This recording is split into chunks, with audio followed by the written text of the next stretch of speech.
বৃত্তের ১ নম্বর অঙ্কটা 0 দিয়ে প্রথমে গুণ করলে 0 0 0 3 বার আছে 3টা 0 আর 1 দিয়ে গুণ করলে একবার বাদ দিয়ে 8 4 3।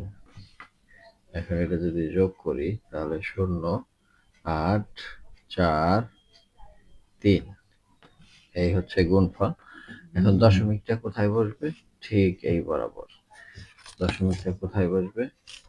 এখান থেকে ঠিক এই বরাবর দশমিকটা এখানে বসবে। তাহলে এখানে দশমিক বিন্দু বসালে আমাদের উত্তর হলো 34.80। এই হচ্ছে আমাদের এই অঙ্কের উত্তর। তো এটাকে যদি আবার 100 দ্বারা গুণ দিই তাহলে কি হবে? এই 0 0 আর একটা হচ্ছে এই একবার বাদ দিয়ে আবার 3টা 0 1 দিয়ে গুণ করলে আরেকবার বাদ দিলে 8 4 3। এখন কি করতে হবে? যোগ করতে হবে 0 0 8 4 3।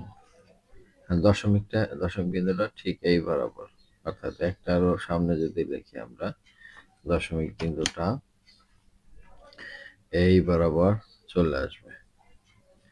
তাহলে এখানে দশমিক বসাইলে এখানে হবে দশমিক।